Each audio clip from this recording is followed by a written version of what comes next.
Hello, students. How are you all? Hope you are fine. Once again, back with you to teach you the second chapter of this book, that is the circulatory system. First of all, I would like to say that we have to see case 1 and case 2. What is happening in case 1? Car is there and a pipe is connected through which petrol is going inside the car. And in second, what is happening? Car is standing. There is a tank of petrol and pipeline is connected with the tank, and the car is waiting for the pipeline to come near the tank so that it can be filled. So as per you, which case will be able to fill the car properly? Case 1 or case 2? Yes, it will be the case 2. Why? Because what will happen, you might have seen in the petrol pumps also, that first what does the person do who is filling the petrol?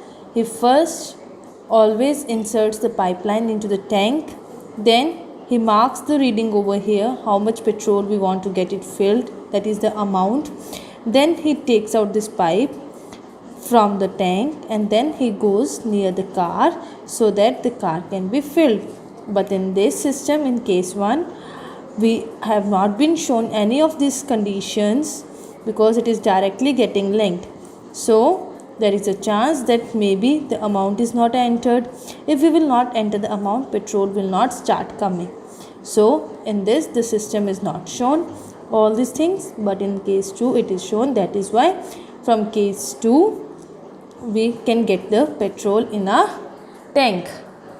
Same way, this was just a link. You might have, every day you might be eating something. In the breakfast we eat many things, and then our body gets the work of digesting all those food that we have eaten in the morning. Then in the afternoon we eat, at night we eat. So lots and lots of things are eaten.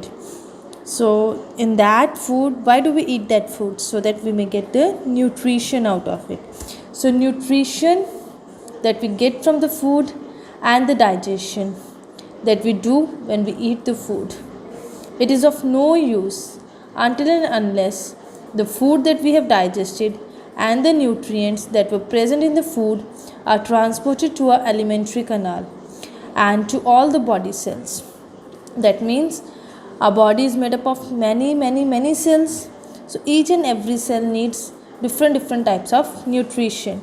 Until and unless all those body parts get the nutrition, the food that we have eaten is of no use.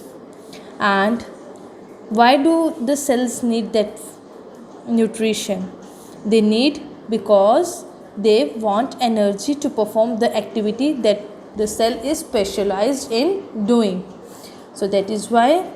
So this is a network, this is a system.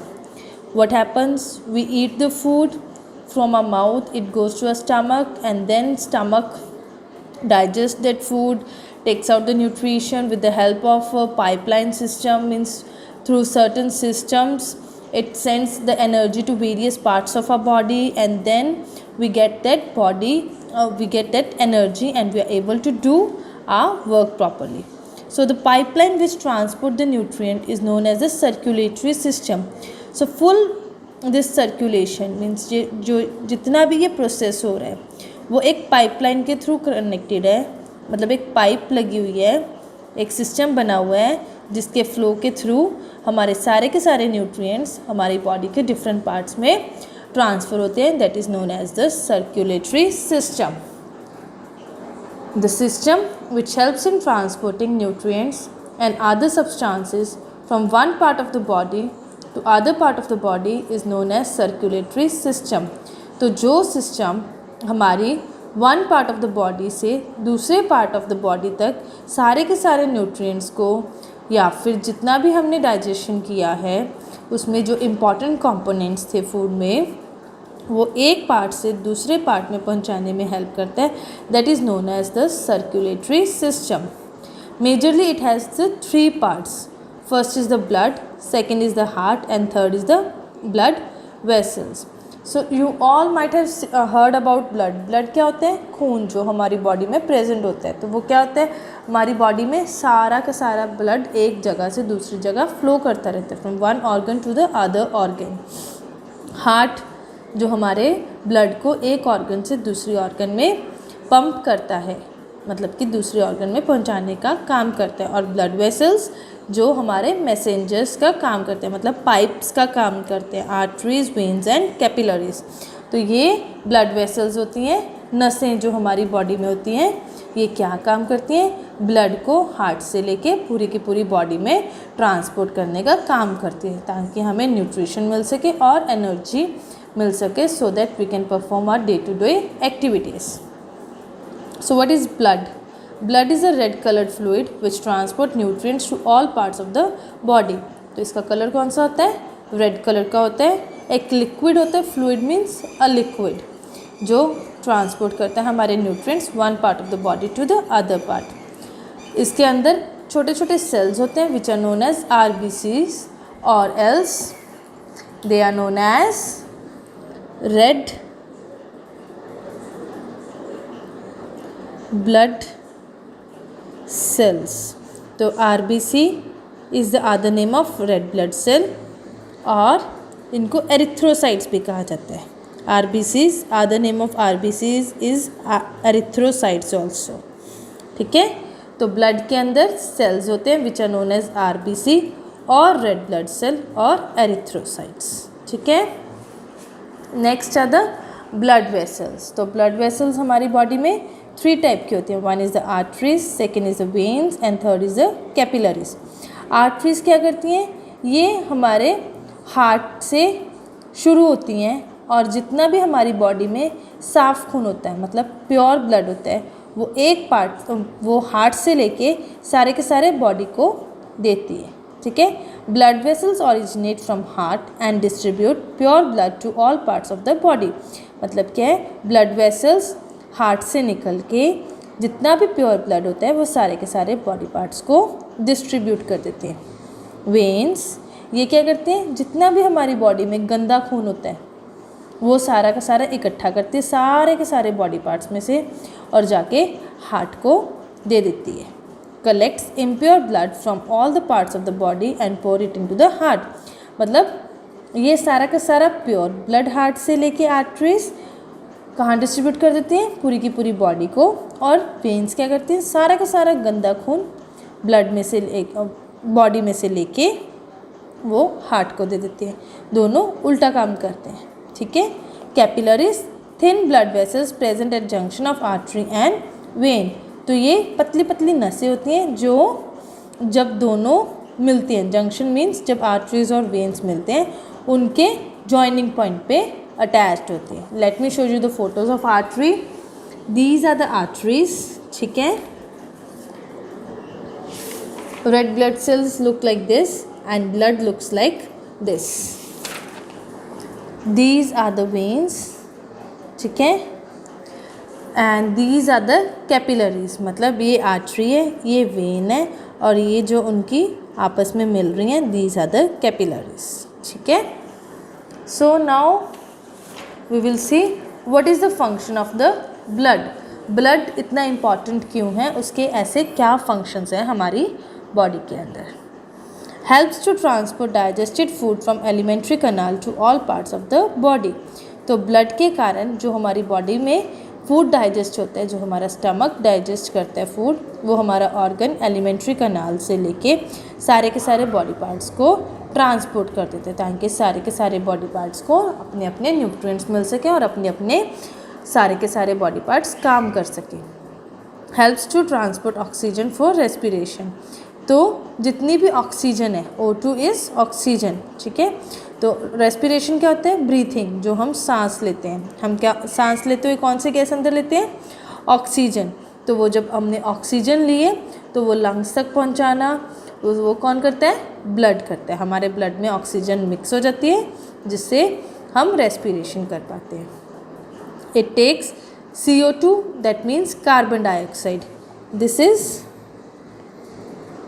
Oxygen and this is carbon dioxide, ठीक है। It takes carbon dioxide form during respiration to lungs for exhalation. तो जो carbon dioxide बनती है respiration के time पे, means इसका क्या मतलब है, जब हम सांस लेते हैं तब हम ऑक्सीजन अंदर लेते हैं हमारी बॉडी में और कार्बन डाइऑक्साइड अपनी बॉडी में से बाहर निकालते हैं। तो वो जो कार्बन डाइऑक्साइड प्रोड्यूस करी है लंग्स ने, वो बाहर निकालने का काम भी ब्लड करता है। मतलब पहले ब्लड के हेल्प से हमें ऑक्सीजन अंदर जाती है, फिर ब्लड की ही हेल्प से कार्बन डाइऑक्साइड बाहर आती है जब हम एक्सहेल करते हैं। एक्सहेल मतलब जब हम सांस बाहर छोड़ते हैं। ट्रांसपोर्टेशंस ऑफ हॉर्मोन्स, तो हमारी बॉडी में 7 टाइप ऑफ हॉर्मोन्स होते हैं, उनको ट्रांसपोर्ट करती है ब्लड, ठीक है। Transport heat and maintain constant body temperature, तो जो हमारी बॉडी में हीट प्रोड्यूस होती है और टेम्परेचर मेंटेन होता है, that is also done with the help of this blood, ठीक है। अगर हमारी बॉडी का टेम्परेचर में कोई भी वेरिएशन आता है, मतलब हमारा ब्लड ढंग से फ्लो नहीं कर रहा होता। Maintain water level in the body, तो जो हम वाटर पीते हैं वो भी ब्लड में मिक्स होके हमारा वाटर लेवल भी मेंटेन रखते हैं। नहीं तो कई बार अगर हम कम पानी पीते हैं तो ब्लड हमारा क्या हो जाता है, थिक हो जाता है, जिस कारण वो अपना काम ढंग से परफॉर्म नहीं कर पाता, जिस कारण वी फील टायर्ड और the other body part gets to pain. Helps in removal of waste material from the body, तो जितना भी हमारी बॉडी में वेस्ट होता है, टॉक्सिक होता है, वो हमारा ब्लड के कारण वो मटेरियल सारा का सारा बॉडी में से रिमूव हो जाता है, ठीक है। नेक्स्ट है what are the difference between arteries and a vein. Arteries का फर्स्ट है कि दे आर डीप सीटेड, तो हमारी बॉडी में जितनी भी रेड कलर की नसें हैं, मैंने सीन कई बार बिल्कुल पतली पतली रेड कलर की नसें हमारे बॉडी में हमें दिखाई देती हैं, that are the arteries. Deep seated का मतलब वो बहुत अंदर होते हैं, मतलब बाहर हमें ईजिली नहीं दिखाई देती। Veins are superficial, superficial means कि वो बाहर ही होते हैं, मतलब हमें अच्छे से दिखाई देती हैं। कई बार आपने देखा होगा अपनी रिस्ट के पास, you can see here also, ये जो ग्रीन ग्रीन कलर की दिख रही हैं, these are the veins that are present in my body, ठीक है। So these are the veins, और ये सुपरफिशियल का मतलब कि ये ईजिली हमें दिख जाती हैं। Pumps blood from heart to various part of the body, तो वो ब्लड लेके आते हैं हार्ट से और सारे के सारे बॉडी में ट्रांसपोर्ट कर देती हैं। Collect blood from various part of the body and take to the heart, तो वेन्स क्या करती हैं, सारे के सारी बॉडी में से ब्लड को कलेक्ट करती हैं और अपने हार्ट के पास ले जाती हैं। दे हैव थिक वॉल्स, तो उसकी जो साइड वाली वॉल्स होते हैं, मतलब अगर ये आर्टरी है तो जो ये वाली वॉल्स हैं ये मोटी होती हैं, थिक होती हैं, बट इसमें पतली पतली होती हैं, बहुत ही थिन होती हैं। मोस्टली कैरी ऑक्सीजनेटेड ब्लड, मतलब कि जितना भी ऑक्सीजन रिच ब्लड होता है that is carried by the arteries carry D oxygenated blood, मतलब जितना भी डी ऑक्सीजनेटेड मतलब जिसमें ऑक्सीजन की कमी है, that is carried by the veins, ठीक है। Hope you might have understood till here.